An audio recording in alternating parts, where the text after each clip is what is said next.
say there is a first time for everything. A first kiss, your first car, the unrequited first love. However, what does this mean in the grand scope of things? Are firsts more monumental because they are the first, or do we get better with practice? Do we remember our firsts as more important than they actually were, holding on to that magical moment as a mark of our past and future selves? Do our firsts outshine what comes next? On A First Time for Everything, we will explore with our guests their firsts and how those impacted the seconds, thirds, and even countless times after. Is the first the best or merely the beginning? Or worse, was the first the last because it was so bad? We will dig into the recesses of our memories and consider whether or not a first was the start of something amazing or something we'd rather not remember. Come along with me, Juliet Rose, as I put our guests in the hot seat to analyze their firsts and how they defined who they became. I promise you're in for a fun, although maybe bumpy ride.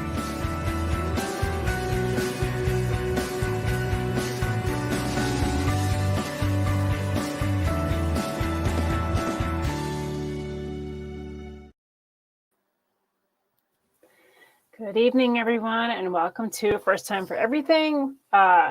We apologize for the delays. We had some technical difficulties. Make sure tonight to send a star to let our hosts and producers know how much you appreciate what we're doing here at Go Now. And every time you contribute, get entered into our season prize package drawing with gift cards, swag, and more. Tonight, we are talking with Angela Yuriko Smith. And Angela, would you please go ahead and introduce yourself, tell people where they can find your books, etc. Yeah, absolutely. Super excited to be here, by the way, Juliet. Thank you, and Joe, and Go Indie Now. It's such an awesome channel. My name is Angela Yuriko Smith, obviously. I write a lot of stuff in all kinds of genres. It just kind of depends what I feel like writing that day. So I've got children's books, poetry, horror, science fiction, nonfiction is actually what my main thing is for years and years in the newspaper. And right now I'm doing a newsletter, which is nonfiction, called Author-tunities, which is basically just a calendar of author opportunities. But for some reason, it just scratches that need to collect all the things. So, which is a horror writer's better than bodies, right? So yeah, that's fine. And do you have a website people can find you? I do. You can actually just find me at myname.com or authortunities@substack.com. Very cool. Very cool. Well, it's funny because you said that you are nonfiction. That's where I started as well. I think for, all of my 20s, I wrote for newspapers and magazines, some into my 30s, and really didn't start doing primarily fiction until later in life. But I think that was good for experience because I had all those experiences I could then weave into fiction, which was good. Nonfiction, you do the research. Fiction, you do research, but it is nice to have, some of your own experiences to put in there as well. Mm-hmm. So plus you have that thick skin, right? Right. It's been crushed out of you with the newspapers. That's right. So let's kind of go back and talk about when you first knew that you wanted to be a writer. That is so long ago. I'm going to say second grade. That's usually when I guess. I was a huge reader from kindergarten, and I actually remembered part of this story just the other day because I was writing about this. And it started because I had read something in Ranger Rick magazine. I don't know if you ever read that, but I loved Ranger Rick. And I was reading about saving the whales. And I was impassioned second grader, first grader. And I we lived in Cheyenne, Wyoming, which is pretty much flat. There's 3 buildings. I know a lot about Cheyenne. Yep. Yeah. So I went to this dirt road and I, for hours, wrote "Save the Whales," or SOS or SOW, something like that.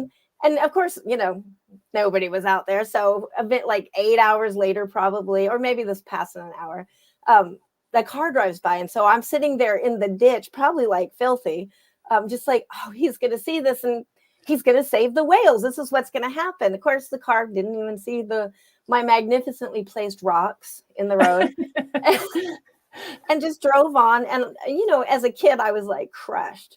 And so I went home and I took a shower and I guess had dinner or whatever, I was doing. But I started reading a comic book, but I just remember being so depressed. And then in the comic book, and I wish I could get my hands on this, and reread it as an adult. But I remember there was a supervillain, and he was kicking the butt of all of them. I think Wonder Woman was there, and maybe Batman, but I don't remember all the characters, but I just remember he was kicking their butts, and he worked with words. That was like his superpower. And he had this line that I'm totally going to butcher and misquote, but it was like first grade or second, but it was something like, he who wields the words controls the world and has the power, or something like that. And as a very powerless, frustrated kid, it was like, I could control the words. I could have that power. And it just kind of launched from there. I think right about then is when I wrote my first story, which was not about whales, but about dead babies in a wall in second grade, which did get me a meeting with the teacher and my parents. Yeah, I bet. That's where it started. What is going on? Yeah, I blame Alfred Hitchcock's anthologies, but that just wasn't like... That's so funny.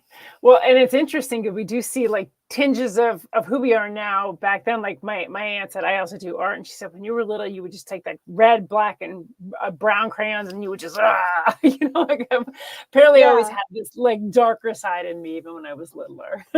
Yeah, I can totally see that because I still always have that thread in something. I feel like I must always say something like, be kind, don't beat dogs, something. There's always like some kind of message like that in my work.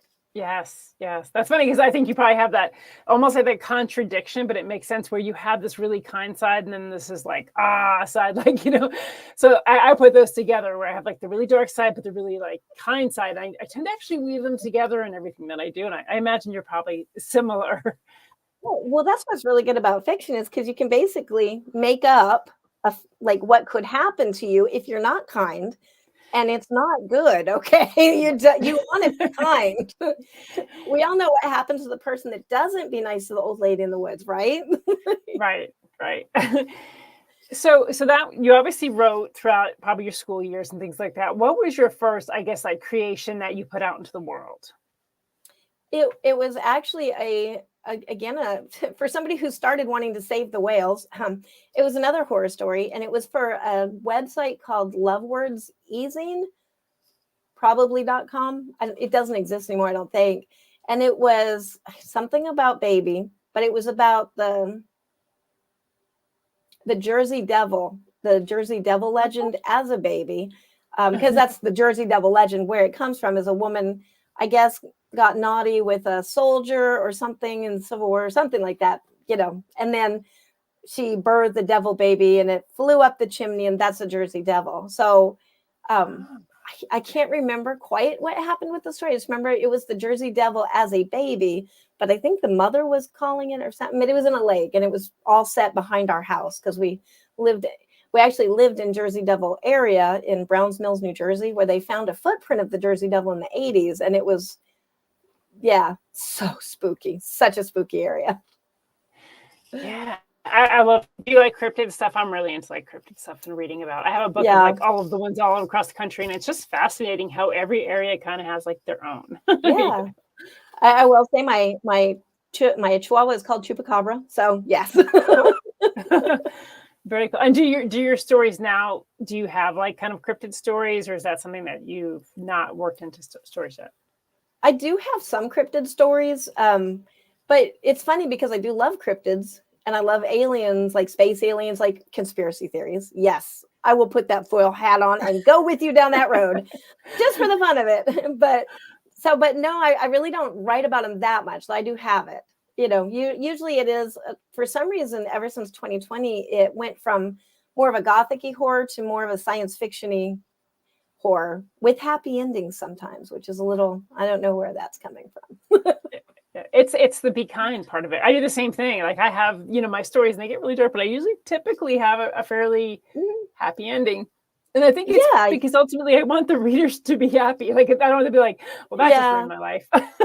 Yeah. Well, I think during that time, there was so much darkness and depression and everything. Like, it's kind of like, you always want to be opposite. If somebody's having a great day, you want to remind them that we might all die someday. Right. But if they're already depressed, you're not going to say that. You're going to say something else. Like, it's not so bad. You live for the moment. Yeah, we're the balance checkers, like having Yeah. a bad day, we'll make it better. Having a good day, we're going to keep you in check. We're going to run it. Very good. So with your books, and I know you told me that you write a little bit of everything. You write poetry, you write children's books, and you have a novella out now, or you have a novel out now? I'm getting ready to publish my first novel length work in June. I don't know why I have to think about that so hard. June 23rd. So yeah, very excited about that in Eugenie. But yeah, everything before that has been novellas, chapbooks, children's books, articles, essays. But so this will be my first big one. Very cool. So one of the things I like to talk about, because it is part of writing, it's part of being a creative. I'm also a painter, so I've dealt with them on that side too, is the negativity that comes along with like reviews or like feedback. Have you had an experience where you've had a negative review, and how did you deal with that? Did it make you better? Did you shut it down? And how did you basically move forward from that? The one review that really pops out in my head was for End of May, which is funny that we're talking about that today.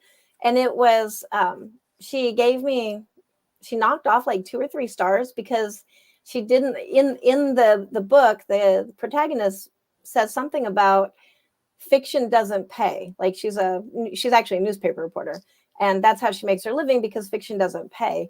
And that woman got so mad about that and was like, that was her review, was all about this. And at the time I was pretty mad because I was like, I'm going to say etiquette of reviews. Don't review the book badly because you don't like something the character did, because, we're killing people in these books. There's a lot you should not like. Right. So that is not fair. But that really did make me mad. But I think because I worked in the newspapers, it was so like, it kind of was like, you can't do that. That's so unprofessional, But that's because, you would get an interview and work so hard on that interview and the time crunch and like go over your lunch and everything else and do this beautiful interview that's going to change, pave the way. There's your prizes, there's your awards. And then it gets replaced with a tire ad and tossed, right. Utterly tossed. So it's like after that happens, you're like, you can't hurt me. Right. I got thick skin. Yeah. It's not the end of the world. And we all have them. I don't know a writer out there who doesn't have negative reviews. And, I've done the show a few times and talking to different authors. I mean, it's amazing sometimes what their negative reviews are about. I mean, sometimes it's they don't like them personally, or I always say I had one for my horror novel and the person said, whatever. And they said, I don't like horror. And I thought, okay, well, that's a weird thing to say and review if you don't like it. But I think that we all, learn from, for smart, we learn from that. We may, if it's legitimate, we get better. We say, okay, I could see that point. I'm going to pay attention to that. And otherwise, we just brush it off. But what would you just say to like a new author? If a new author came to you and said, Angela, I'm about to do this, but I'm really worried about, feedback. I'm worried about what's going to happen. What would you tell them? I'd just say, do your best, take the feedback for what it is, like pay attention to it, and then look and see where that is. But you don't necessarily have to change your work because of the feedback. Use your own judgment. You may be trying for that, or it could be a case like they don't like horror. And so I actually did have one of those recently with Unquiet Spirits. They were like, oh, I didn't know this was a horror essay collection. And it's literally in the title. Right. But just keep going, because we will fail. If we don't fail, that means we're not going anywhere. I agree. And so I like to talk about failure because a lot of people let failure stop them. They say, I'm not meant to do this. What is your perspective if you do something and maybe it's the first time you do it and you fail terribly? It's embarrassing. How do you basically rebound from that? And how do you basically move forward to continue doing what you love? I usually laugh because it's probably ridiculous. Sometimes I'll save it as a reminder. Like I do have a really ridiculous video, please, I hope this never gets out, but where I slipped on the ice and I had I was in my robe after a shower on my porch and the ring caught it, and it's pretty ridiculous and the sound effects are there and everything.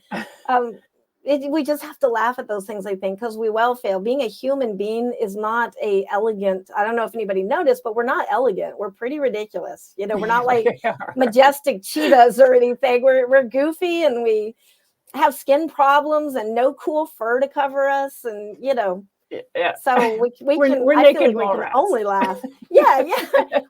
We don't even have like tentacles or anything. We can't climb a tree. What are we good for? I don't know.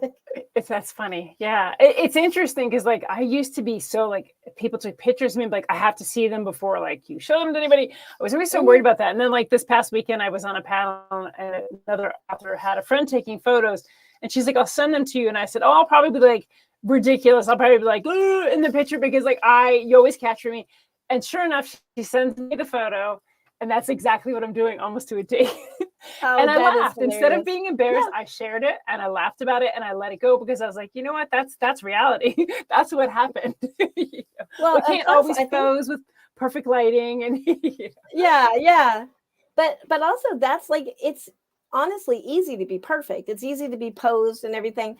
But we're so busy judging ourselves, I think, that we're not going to be like, oh, look at that ridiculous expression on her face. I mean, have you ever said that? Like, look at how she's got her eyes. I always say they're having fun. That's always like, oh, they must be having a good time, right? And like we're harder on ourselves than we are on other people. So. Yeah, but then we think we have to be like super poised, but that perfection, I mean, other than like there's a few models and stuff, but do you remember any model? Like, oh yeah, there's that one that was so pretty and perfect. It blends because they're all perfect. Right. So so it's good to be us. And I think that's reflective in our writing as well, because I think when we get comfortable with ourselves, we're more comfortable with what we're putting out there in our words. We're not like thinking, oh, is someone going to judge this sentence? Is someone not going to like this character before? And we're just like, who cares? This is me. It's going out there. Yeah. So tell me about this first novel that you have coming out next month. Will you tell me a little bit about what it's about and kind of your inspiration for it? Yeah, absolutely. It was actually on the heels. Black Crane started it, and it was, I think I actually have a copy. I do. Black Crane started it, and that did really well. I wasn't the editor of this, but I had 2 stories in this, but it got a bunch of awards. I can't even remember all of them, but it was like I think a Shirley Jackson and ooh, nice. Bram Stoker. Like it was really well received. And so after that, we decided 4 of us, Christina Singh and Lee Murray and Genevieve Flynn and myself, decided to do a poetry book, kind of like the same themes. It was all about Asian women's perspectives in horror. So that was fiction, a fiction collection. Then we did a poetry collection from the same perspective. We followed it with Unquiet Spirits, which is the nonfiction version of the same topic, I guess. But in the process of that, when I was trying to write Tortured Willows, which I actually have a copy of. I live in Brazil now, so I get really excited when I actually have a book because I had to leave all my books. And it's really hard to get books here in English. So when I was researching that, or when I was getting ready to write my collection, I'm a thinker a lot, and then I'll do it. But I have to have that thinking time. Yeah, and so it looks like I'm not doing anything. I'm really working. But in the process of that, I was supposed to write about my Asian heritage. And I'm Okinawan. I didn't know at the time that that's an indigenous people and that they are separate from Japanese. Like I kind of knew a little bit about it, but researching it and all the things that happened in World War II, and the island was like annihilated, and they were actually, I don't want to get too dark, but they were forced to kill their families because the Americans would get them. And then afterwards, they went to prison. Like after the war was over, if they talked about it, like you made me do this, then they would go to prison for murder. So, and that's the Okinawan people, which are actually Ryukyu Okinawa is the name given to them from Japan. And so there are a lot of politics in there too. I won't get into, but that's what kind of inspired me. I found out all this information about my past, which my mom doesn't even know, because nobody wants to talk about it because you'll get in trouble. And so it's actually being taken out of the Japanese history books, and so of course I was outraged, and when you find out something like this, it was like, I'm the only one in the world that this has happened to, my people, and then as I started doing more research, I was like, oh no, why is this actually not this is a very common story, but we never get to talk about it, or don't get to, but we don't talk about it because it's painful. Well, I'm the 3rd generation of that. And so I was like, I could tell that story. I am a writer, if I don't tell the story, who will? Like the language is actually disappearing. The culture is disappearing. The customs, like tattooing the back of a woman's hands, is called hejichi. And it was like a very spiritual, like more important than your children is your hejichi. And that was made illegal by Japan, at times. This is all like government stuff. I'm not trying to like point fingers at a people or anything. Yeah. But so that just, government and people, they're a separate entity. Governments are monsters. I didn't say that. What? Yes, you did, and that's fair. But so that's kind of where I buckled down and wrote that book. I actually had COVID when I wrote it. And so I when I was writing it, half the time I was like in a fever. So I think that's why I could just kind of like, and it's three girls, and they each have 3 brothers, and it's the different paths that they took. And they are meant to represent kind of like, not even just women of that, not Ryukin women, but women, young girls, and what happens to us in war. There's nothing graphic in it. I really draw back from doing like graphic rape scenes or anything like that. But it goes up to there. You know what I mean? It addresses it because it was a reality. And I hope at the end of it, the message is that there really is no one bad guy. It's not the Japanese or the Americans or anybody. It is just that we can be evil, and we can only stop when we're more aware of it, that there's not a people to point the finger at, that we're all guilty, I guess, in some fashion. Yeah, that's really interesting. And it's good that you're telling that, because I think that's really, I guess, the important thing of us looking at history. How do we change history? Well, we have to talk about it to change it. Mm-hmm. You can't just say, we got to change it if you don't know these things happened, if you don't understand that they are still happening. Like if you don't say, yes, this happened, this is why it's important to speak out. I think you see that with Native Americans. They're speaking out and they're saying, this is what happened. Mm-hmm. Like, this is important to know. And it is important to know, because we should be horrified. And say, we never want that to happen again. How do we make sure it doesn't? And I think that's really important, that you're telling that story and sharing it. And you're sharing it in a fiction way, correct? So like, yes. I think what I've learned, because I also wrote nonfiction for years, and then I switched to fiction. And one of the things I liked when I switched to fiction is I could present an idea that people tend to shy away from because they don't want to hear the nonfiction version. And I could create a fiction version with characters they connected to, and also they would listen to that story.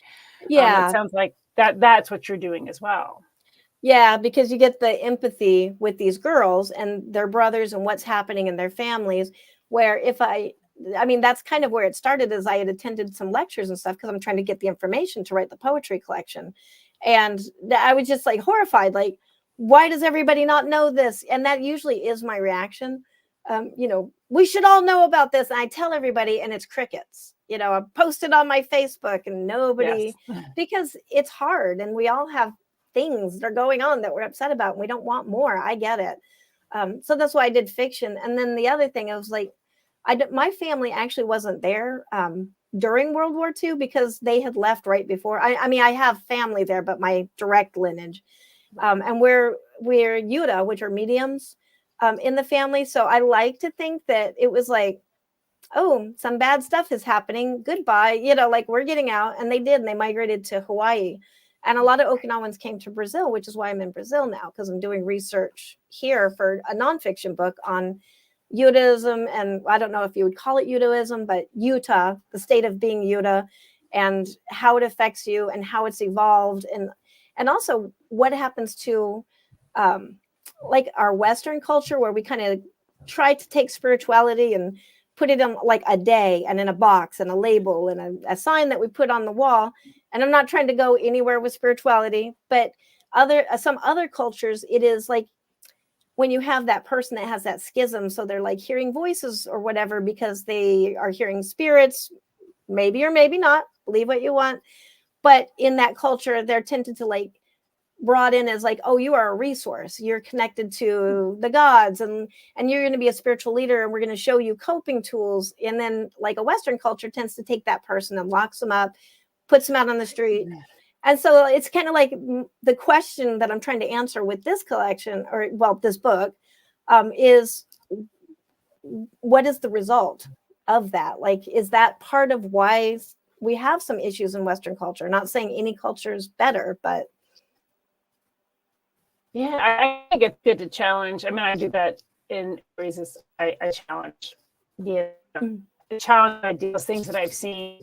Again, I like it in the fiction because I feel like it allows people to absorb into it and understand it from like an inner point of view versus reading something and you're seeing it from an outer point of view. It allows people to, what I do in that situation, or how do I feel about this, right? I relate to this character and what they're going through. So do you still write a fair amount of nonfiction? Well, I do, honestly, but usually in the form of like blog posts, or I have a column in the HWA newsletter. I say that, but I think I've skipped like the last 2 months. But yes, technically, I need to get back to that. And I do like doing a lot of nonfiction. I actually have one of my Bram Stokers is for nonfiction. So, and I do Very like cool. it because it's just another way to tell a story. I kind of feel like fiction and nonfiction are so similar, because you have to make your fiction realistic, or people won't. It has to have rules, even if it's completely fantastical. But your fiction, if you just tell the story without embellishing it, and I don't mean lying, but I mean highlighting the interesting part of the events, it's dry as dust, So it is. I think a lot of people don't realize that about nonfiction unless they've written it. Is like, you're not just writing facts on a sheet of paper. You're still having to tell a story. It just happens to be a true story that you're doing. And fiction can also be a true story that you're just embellishing. So there's not as big of a difference between the two as people would think. People say, oh, how did you switch from nonfiction to fiction? I'm like, really wasn't that different, because when I did nonfiction, I was presenting something, but I was presenting it in an interesting way that someone felt like they were hearing a story. When I do nonfiction, I try to put truth in there. So it's not so different. So this book is what is the name of the book? You said it's The End of May. Is that right? This is end of May. And it actually was started from, this end of May is already out. That was my first book. Out. So it's, that was like 2011 or 2010. A.F. Stewart in the audience is actually like my first blurber. She was one of the people that I knew while I was writing that book. And I think her blurb is actually on the back of that cover. Very cool. Very cool. Yeah. And then when it comes out next month is called what? Inu-Yasha. Yeah. Oh, and Inu-Yasha actually means dog's death. Because that was what the word was to describe the war, is like, why would you take a loyal dog who's your friend, who's, dogs guard you, dogs are always lovable and loyal, and then kill it. And so Inu-Yasha means dog's death, but in the context of like a useless thing, like there was no point to that, And can you spell the title just so that people can hear it and they can maybe write it down? Yeah, absolutely. It's I-N-U, like Inu-Yasha. That's Japanese for dog. I-N-U. Wow, my brain blanked out. I-G-I-N. Of course, you got to ask that. Did you know you're going to be quizzed? Oh my goodness. Can Angela spell? Well, it's I-N-U-J-I-N-I. I think when I got off on the Inu-Yasha thing, then I was like, oh, lost my train of thought. Yeah, there you go. And thank you, Anita, for she spelled it for us too. Some people are visual like I am, so go by. It does sound really. I need to touch the keys to know how to spell. It's like when someone says, "What's your phone number?" You're like, "No, I don't call myself. I don't know." Yeah. All right, very good. And that comes out June 23rd. All right, and thank you, Anita, for sharing that as well. Yeah, thank you. Okay, so here's a question that I have one side to. So when you're presented with the first time you do anything, it doesn't have to be writing. Are you the first one to jump forward and say, I'm going to do it? Or do you let other people go first and you watch them? I'm definitely the person that will just go ahead and do it. That is, my husband said that will be on my gravestone, is I'm going to try that. And that is true, because there's been so many things I'll be like, oh, I'll see. And I just forget the fear element. So it is a wonder that I'm still here. I'm 55 now. And like, it's been working so far, knock on wood. That's so funny. Well, it's funny because I always say I'm not, or I used to not be the first. I would always wait and watch and see if people, messed up or a better way to do it. Now, actually, I'm different because I think I've gotten older and I'm like, I don't have time for that. I'm just going to jump in and do it. Yeah. So typically now I am a first, but I definitely wasn't like growing up. then like my 20s. So I would always wait and be like, okay, I'm going to watch that and see if they mess up or if there's a better way to do it. I don't want to embarrass myself. Yeah. But I think it goes back to what we were talking about earlier, where like you get to the point where you don't care if it's embarrassing. You're just going to be authentic. I think when I was younger, I probably was more of the cautious watcher, you know, to see what happened to those people before I go into it. But now I am very much like, you know, it could be because, you know, older, you're like, yeah, I've already, you know, I've had so many witnesses. I'll probably be fine.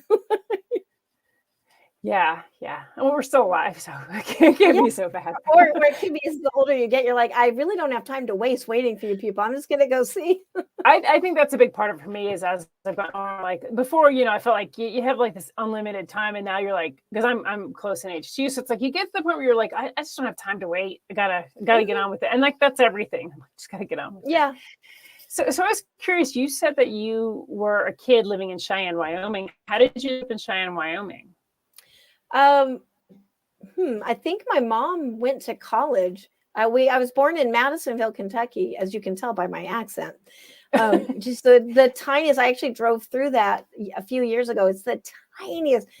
I'm sorry, people who live in Madisonville, Kentucky, but there's like only 5 of you, and there was like a gas station and like I don't know, like maybe a school and like 2 buildings or something. Cheyenne had 3 buildings. Madisonville, Kentucky probably had 1.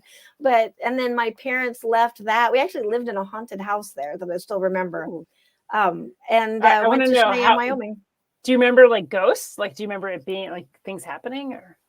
Oh yeah. Like one of my childhood memories, it starts out, it's like a family story that merges with memories. So grain of salt, it's a memory that I've heard stories of. So, and I was a kid, so maybe, you know, but the first thing I remember is floating over my bed and then dropping into it, but it was a crib. So I was like pretty young. And then being held by my mom, and the basement door had chain locks. Like there was the front door and then the basement door. And then the basement door had like chain locks and all sorts of like padlocks. And a table had been pushed up against it, like a little TV table that was smashed against the wall.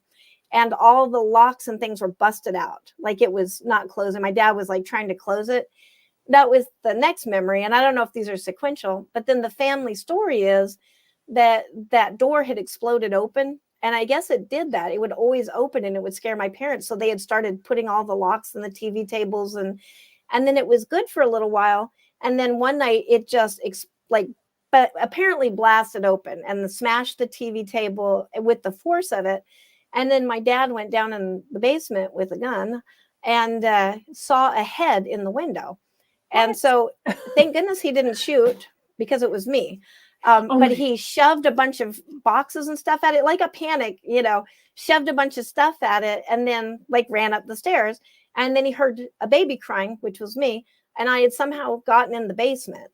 And so like, to me, that is just, oh my gosh. Like, I don't know what the memories are. Like the memory of me falling in the crib is so weirdly clear. I remember these 2 really tacky like little cheapy paintings on the wall that years later, like I always remembered them. Years later, that was one of half of them my mom showed me.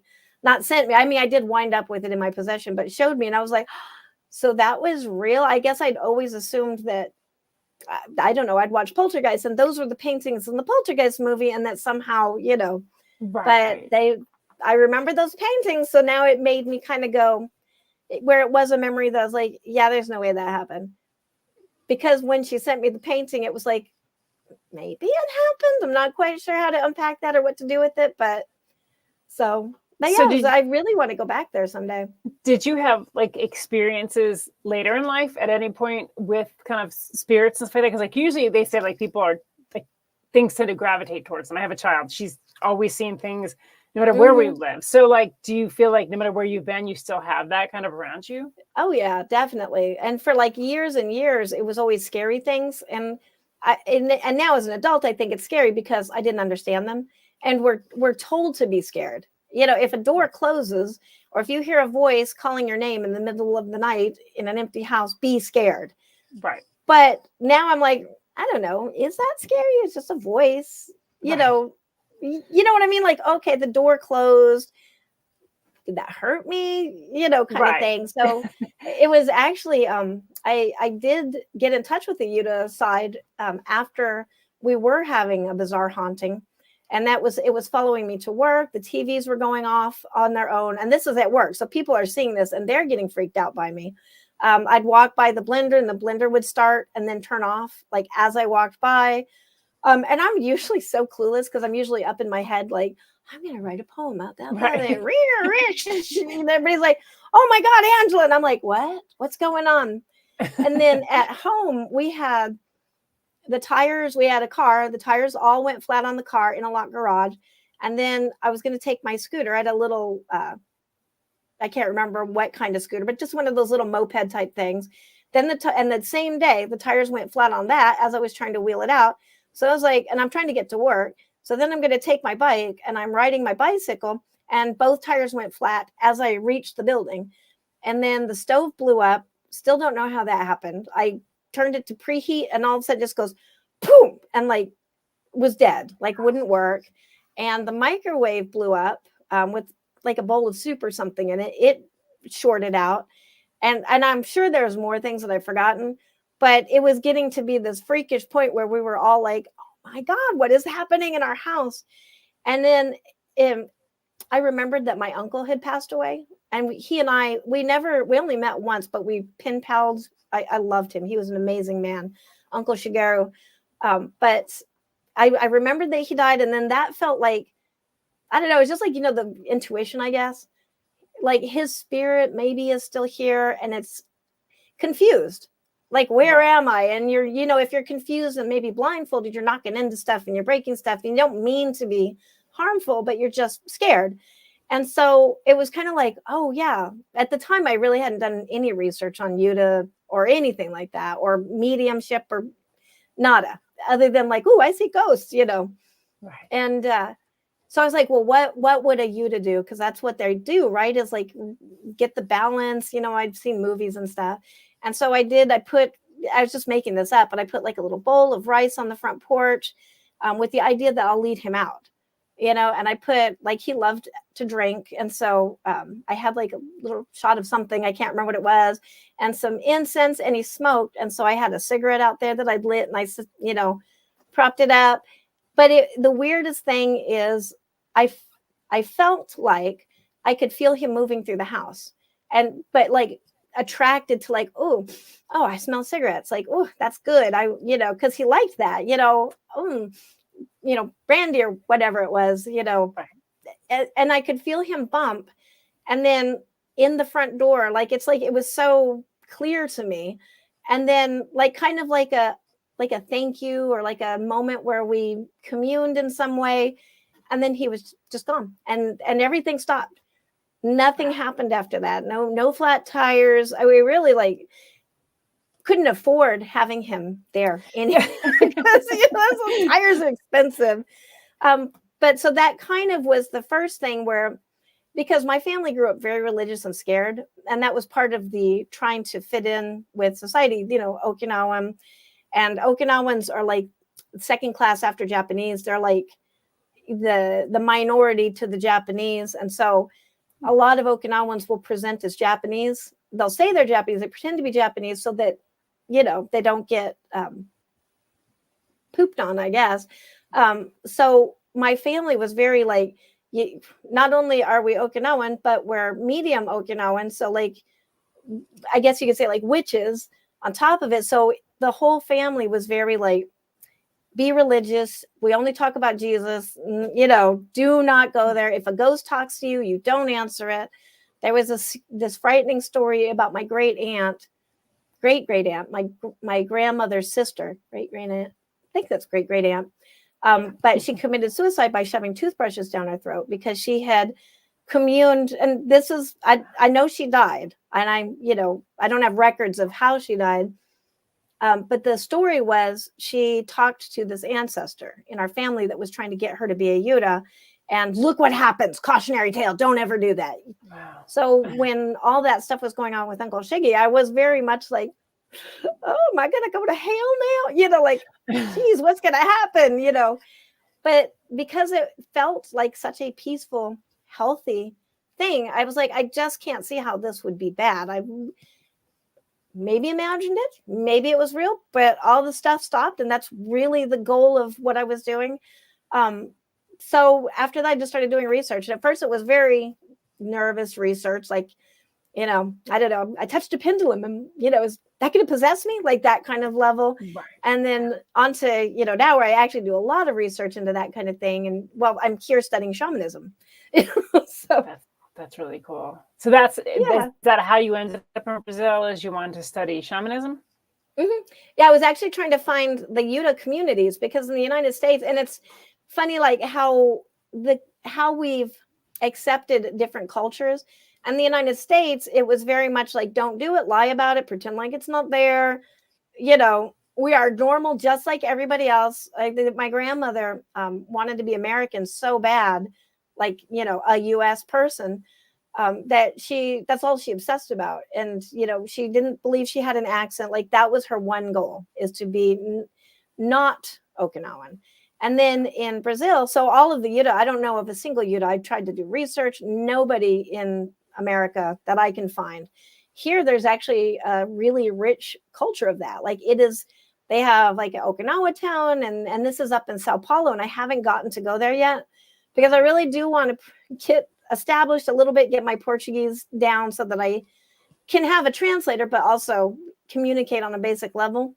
And they've thrived, so, and that was the impetus for coming here. And my second daughter married a Brazilian. I almost said Brasiliano, a Brazilian. Very cool. So how long have you been in Brazil for? We came, over a year. So this is our second January. We actually came on New Year's Eve just by accident. And then this is starting our second year. So, okay. I guess like that would be a year and 4 months. Yeah, a year and 5 months. Yeah. Very cool.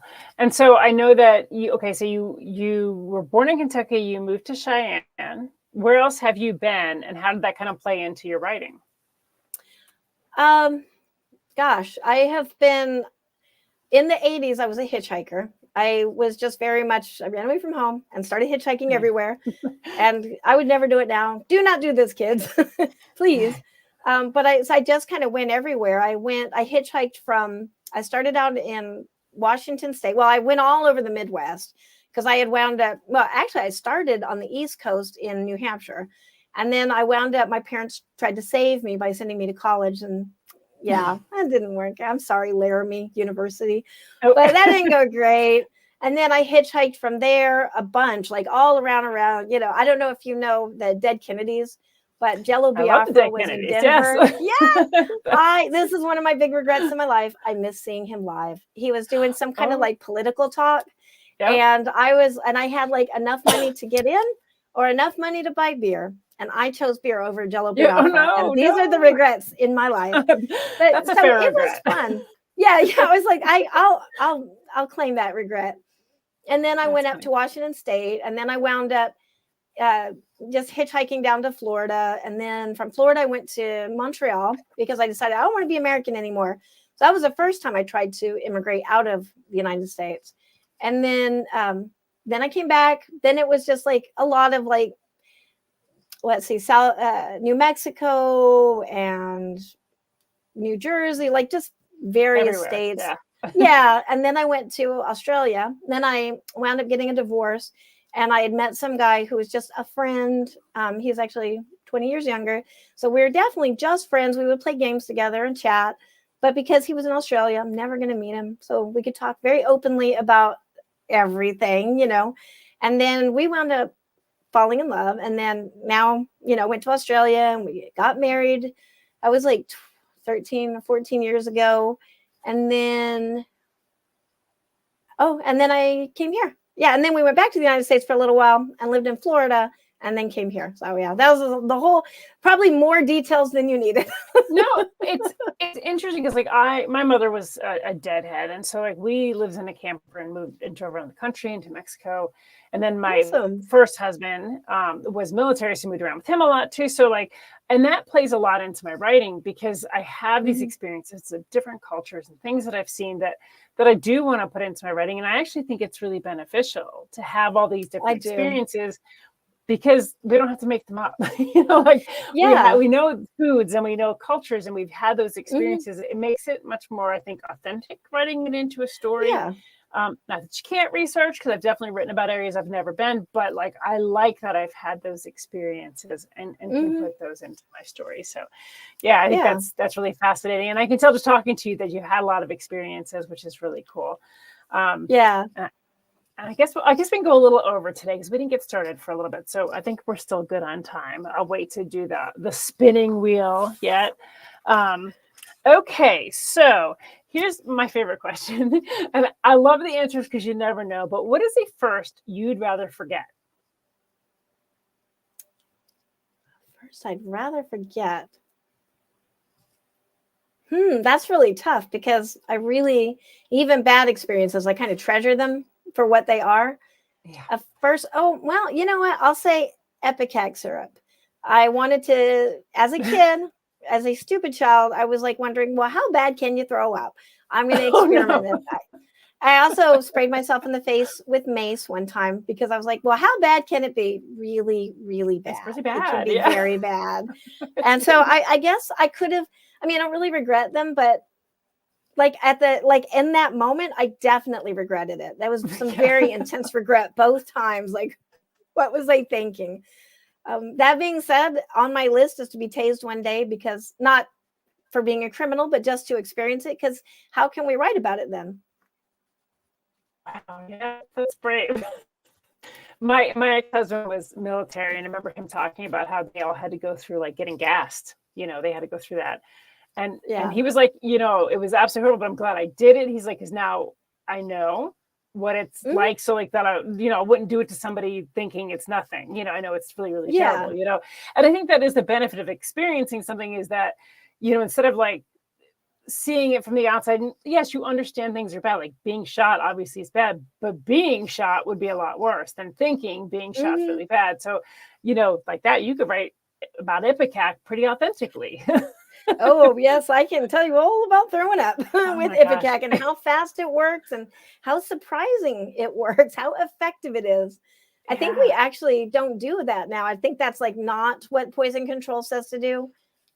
But at the time, like growing up, everybody had a little bottle of Ipecac syrup in your medicine cabinet. So my children were born, they're like, have it, but then they do now say don't, because so much stuff is toxic coming back out that they're like, don't, call poison control and see what you should be doing. But we all had Ipecac when we came home from the hospital with our babies, because we were going to need that. Never had to use it, thankfully. But I can't, and I've seen people use it, and it's like they swallow and they're just vomiting immediately. Profusely. It's So. I think there was like 5 minutes where I was going, probably wasn't 5 minutes, but just kind of like that moment of going, that didn't do anything. This is that was it. And that was that moment of regret. Like, I shouldn't have done that.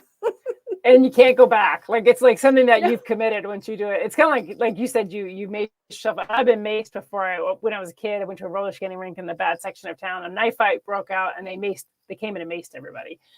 And it was horrifying. It was pretty terrible. And and you just got to get through it. Like, you have to go through the process. There's no okay, stop. It doesn't matter. Yeah. You're in it. But it does help your writing, because, like if you write this scene and you think, oh, it must be like, getting sprayed like onions, like cutting onions.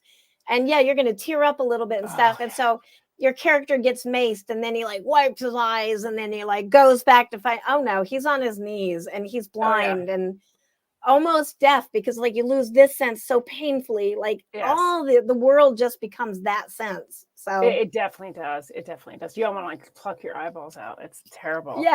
It's terrible. But yes, you can write it more authentically, because how many times have we seen something like they're on TV shows where they have an experience and you're like, that's not how it is, like Yeah. really not how it is. It's like somebody gets knifed and they're just like, I'm good, I'm just gonna walk it off. That's not how that Shake works. that out. Just walk it off. Yeah, if you had to disable somebody, slip Epicac syrup in their food, they're done. They're not going anywhere. Exactly. And then mace them, just might as well do both. Yeah. While they're down, just give them some mace too. All right. Okay. Well, let's go ahead and do the first time for everything wheel. So I'm going to go ahead and share my screen, and we will give this wheel a spin. Can you see the wheel? It is so funny. Everybody is so nervous about this part. And to me, this is the easiest part. Can you see the screen? I can. Okay, let's give it a spin and see what we come up with. Because I guess we didn't prepare for any of this, but seeing it in a wheel and all the possibilities, that's what makes it scary. These are fun, though. Okay, so first favorite food that you remember. First favorite food. Huh. Oh, that would be oysters, and no judgment, but those little canned oysters, like I loved those for so long. You know what I'm talking about, like the smoked cocktail oysters? I do, yeah. Yeah, I used to love those as a kid. My parents were Mormon, so they had food storage, and I would always eat all of them. And I would eat like 4 or 5 cans at a time, and drink the oil. I don't know why I loved them so much.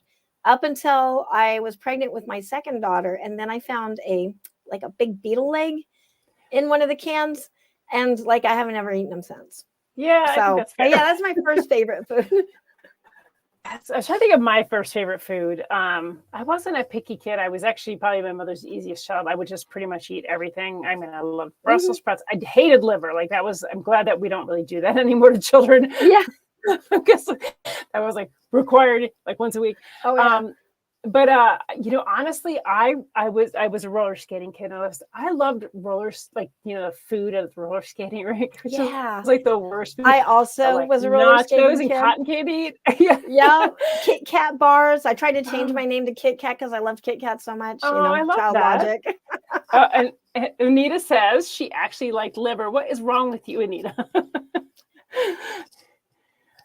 I would literally do the thing where you pretend to eat, stick it in your napkin, and I'd go to the bathroom, dump it, flush it. I hated it so much. But yeah, I was definitely a junk food kid. I have to say that was my favorite foods were. And in the 70s, I think we were kind of that generation where our mothers were going back to work, so we were eating a lot more junk food and processed foods. Yeah, I was all about it. Yeah, I was all about it. Well, I remember at 6 you could go to the movies by yourself and stuff, and you'd get the nachos, those horrible nachos with the orange, I loved it. glowing in the dark orange. Yeah, that stuff was great. We'd be like, can you put more? Can you put more cheese on? We don't like this many chips and cheese. And just cheese. Yeah. And your fingers were just really scooping cheese. Oh, yeah. And you're sitting there trying to watch the movie and eat this mess. And it's all over the place. And the handles of the seats. And yeah. I was thinking too, I think that because my parents didn't really want to pay for childcare, you could go to the roller skating rink all day. You could go to the movie theaters all day.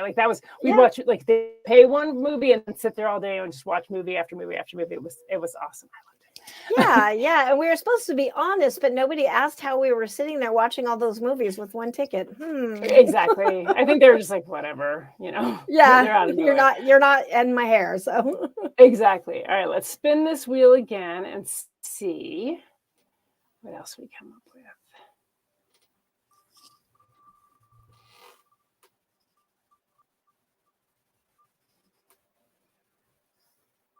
All right. It's coming. First favorite song. Oh, that would be David Bowie's "Wild Is the Wind." I loved all of his music, but I heard that song, and that was the first one that I can remember. And it was on a record player. So, trying to move the thing over to get the exact right song, but over and over and over. And in between, just sitting in rapt attention. And then, and I swore he was singing that to me. He really was. He didn't know me at the time, but that he was singing that to me. And then later I wrote, that was my first poem, was kind of based on that, being, so inspired by those words that I probably plagiarized him. Honestly, I don't know where the poem is now, but So yeah. Well, it's funny because I was thinking about like for me, and like I honestly think like I was really young. I was probably like 5 or 6, but I really like the one-eyed, one-armed flying oh purple people yeah. eater. I love that There's a song. one-eyed, one-armed, Yeah. flying purple people So eater. much that my mother Yeah. actually bought it for me and put it like into the little. I had that little plastic record player, that all the kids had in the 70s, and like had the little Yep. 45 and put that on it. Yeah, that was like that. And then I remember really liking. She went through like my mom was a Deadhead later in life, but she went through like an ABBA phase, and I remember like hearing ABBA and really liking ABBA too. Yeah, I loved ABBA, dancing in the basement, Yeah.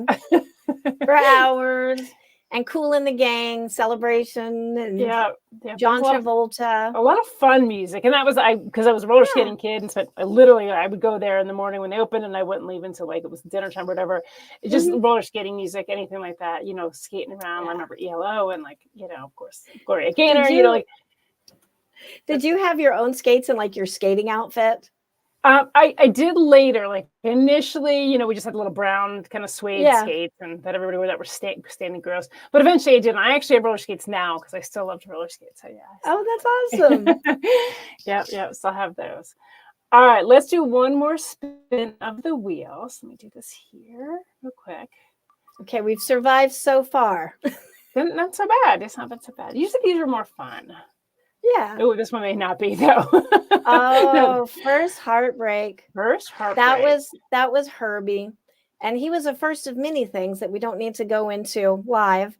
But yeah, he was also my first heartbreak because I found out firsts don't necessarily mean true love forever. So that was a Herbie Campbell. If you're out there, Herbie, you Herbie. broke my heart. He's so cute though. So cute. I still probably am in love with him in a slight way. Oh, I know he has a pot belly and he's bald now. I know. Have you ever done that? Like you make the mistake and like I thought of this. Like I had this kid in high school I had such a crush on. So just one day I was on LinkedIn and I typed in his name and it was very disappointing. Yeah. I was like, I think I dodged a bullet there. I'm good. Yeah, I've done that a few times. Like looked up an old boyfriend and went, "No, all right, good." It's like that story that Taoist story about the old man and the horses and the horses escape and his neighbors are all like, oh, that's so bad. And he's like, how do you know? And then the horses but basically you never know what's bad or good. I won't regale you with the entire thing here, but that's what it reminds me of. He was like, at the time our hearts were broken, wound up being great though. So absolutely. Yeah. I think for me, my first heartbreak was actually animal related. It was an animal that I had that somebody didn't know it was an inside cat and let her out. And I was staying with my grandma, came home and she was gone. I was just devastated, like for like ever about that and angry at this person whose name I can't even remember anymore, but like for letting my cat out. Yeah, probably that was my first heartbreak, but I can't remember because I was a huge animal kid. I mean, obviously, I spent hours putting Save the Whales and rocks on them. Exactly. I think you and I would have been friends as kids because we probably would have. Very similar. Yeah, we would have been the two weird kids that are out there dirty, like doing our projects. Absolutely. I remember like other kids, like, stepping on caterpillars and stepping on ants and me trying to stop them and like getting very upset. And I went vegetarian as a young child because I had to save animals. So, yeah, I've had nightmares because the game was like crunching the black beetles that would walk on the sidewalks. And so it was like, how many could you crush? And I still have oh my God, that's so horrible. Like those are lives, Yeah, that was me. That was me. And then of course I was even weirder to all the other kids because they're like, okay, weird Julie is telling us not to step on ants. So we're going to step on more because we didn't know how to deal with people at the time. Right. I told you they have feelings. Why are you still doing it? Exactly. We were in our bubble. They didn't understand. So this has been a great chat. I'm so glad we got to sit together and we got through our little delay there. But why don't you go ahead and let everybody know again where they can find your stuff and if you have any like events or anything coming up you'd like to share. Yeah, absolutely. I have a bunch of stuff happening at StokerCon, but all virtual because I'm still waiting on my visa and I am in Brazil. I don't want to say trapped in Brazil, but I am trapped in Brazil by my own desires, I guess. And Eugenie comes out on June 23rd.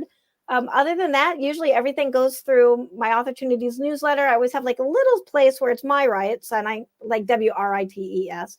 Where I talk about myself. And then I like to share other people's stuff, which I'm totally going to share your first book because I just put it in my Kindle.